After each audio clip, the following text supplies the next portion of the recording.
काशी में धर्म के रक्षक ही धर्म के भक्षक बन गए।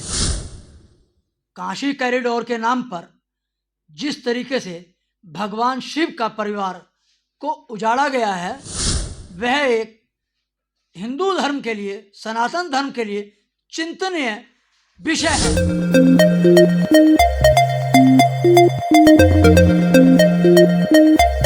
नमस्कार, बात होगी आज काशी कॉरिडोर विस्तार की।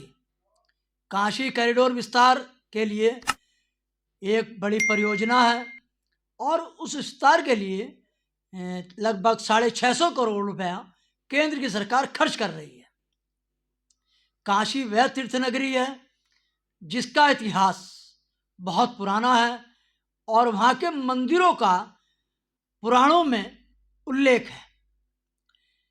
काशी कॉरिडोर निर्माण के लिए लगभग 143 मंदिरों को गिराया गया है और उनमें से 100 मंदिर तो ऐसे हैं जिनको ध्वस्त किया गया है, जिनका पुराणों में, स्कंद पुराण में उल्लेख है। सवाल उठता है कि धर्म के रक्षकों ने ये अधर्म काम किया कैसे। काशी पर 400 वर्ष पूर्व औरंगजेब ने हमला किया था और अपनी सेना के साथ सैकड़ों मंदिरों को गिरा दिया था। लेकिन उस दौरान भी चूंकि काशी छोटी छोटी गलियों में बसा हुआ है और पुराने शिवलिंग, शिव का पूरा परिवार बसा हुआ है, तो मंदिर बचे हुए थे। इन मंदिरों में लोग आते थे, दर्शन करते थे, बाबा भक्त सब आकर, और वहीं पर वह धर्मशालाएं थी। उन धर्मशालाओं में प्याज, लहसुन, मांस, मछली, मदिरा का सेवन प्रतिबंध रहता था। वो इसलिए रहता था कि व्यक्ति शुद्ध होकर पूरी तरीके से स्नान करे और बाबा के दर्शन करे। लेकिन प्रधानमंत्री श्री नरेंद्र मोदी जी ने काशी कॉरिडोर निर्माण का निर्णय लिया, उसकी भव्यता का निर्णय लिया, जिसका 650 करोड़ का प्रोजेक्ट तैयार किया गया। इस प्रोजेक्ट का काशी के लोगों ने और देश के लोगों ने बहुत स्वागत किया। जब यह कार्य 40% पूर्ण हुआ, तब उसके बाद इन धर्म के जो भक्त हैं, धर्म के हमारे ठेकेदार हैं, इन्होंने अपना असली रूप दिखाया। अब आती है पुराण के जो मंदिर हैं, जिनका स्कंद कांड जैसे में उल्लेख है, उन मंदिरों को गिराने की बात। जो 143 थे, जिनमें से कुछ शिफ्ट किए गए इधर से उधर, लेकिन 100 तो ध्वस्त कर दिए गए।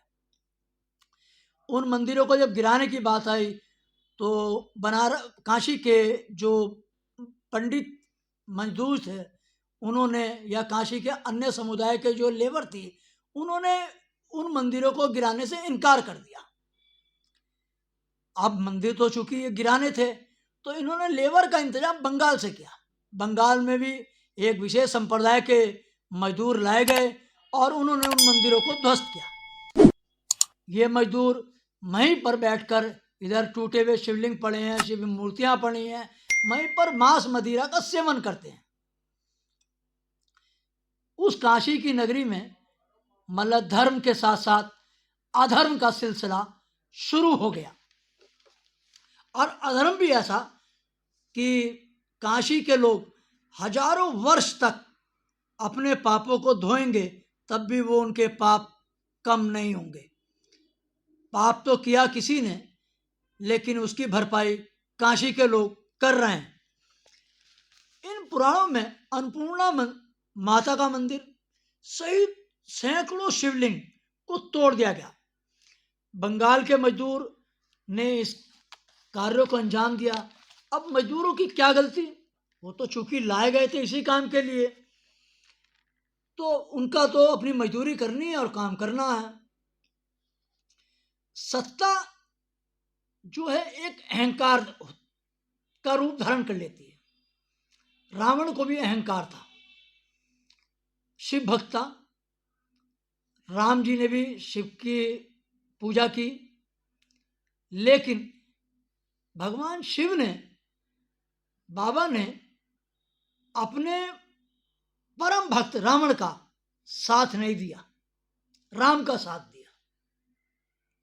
बात होती है कि अयोध्या में सब लोग कहते थे कि रामलला हम आएंगे, मंदिर वहीं बनाएंगे।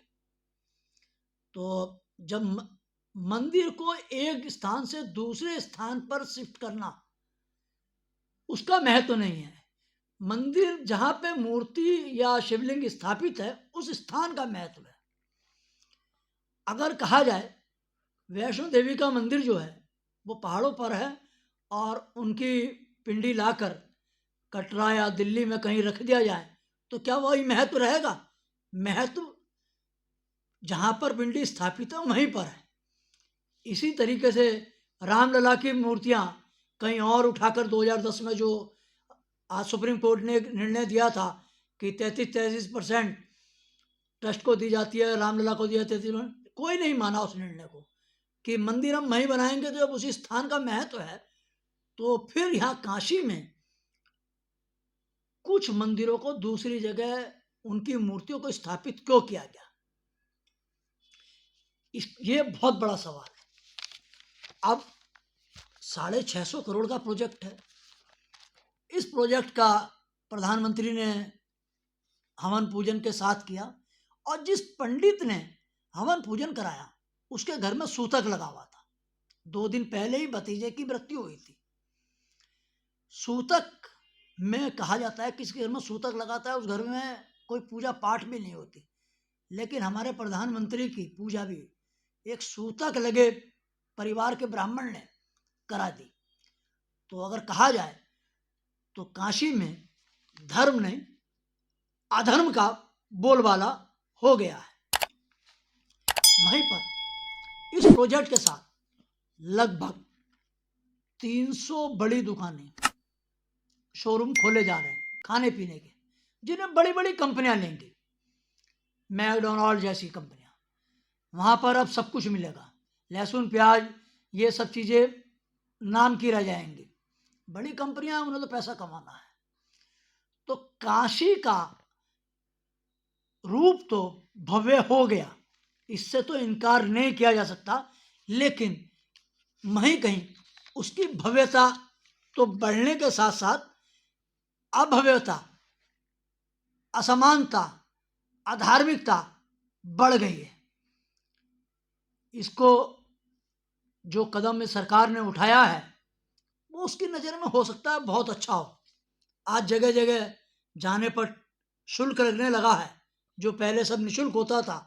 ये तो आने वाले दिनों में काशी का लोग और काशी जाने वाली जनता जवाब देगी कि काशी डोर की पूजा कराने के नाम पर जिस ढंग का व्यवसायीकरण किया गया है, तो उससे नहीं लगता कि धर्म की ये रक्षा हो रही है। अगर जिस तरीके से औरंगजेब ने मंदिरों को 400 साल पहले तोड़ा था, अगर अब यही मंदिर औरंगजेब के, अगर कहा जाए तो परिवार के लोग ही समझे जाएं, औरंगजेब के ही वंशजों ने काशी में बचे कुचे मंदिरों को तोड़ा है, तो ये कहना गलत नहीं होगा। तो अब काशी के लोग इनको औरंगजेब का वंशज कहकर बुलाने लगे हैं। बात बाबा की है। अगर बाबा में आप आस्था रखते हैं तो बाबा की महिमा परंपार है, और उस महिमा को बनाए रखने के लिए आप जन आवाज इस YouTube चैनल को सहयोग प्रदान करें, चैनल को सब्सक्राइब करें, बेल आइकन का बटन दबाएं और आज़ाद पत्रकारिता को सहयोग देकर बाबा भक्त जो हैं मेरे को प्रेरणा दें कि इसी प्रकार मैं सच से आपको अवगत कराता रहूं। बहुत बहुत धन्यवाद।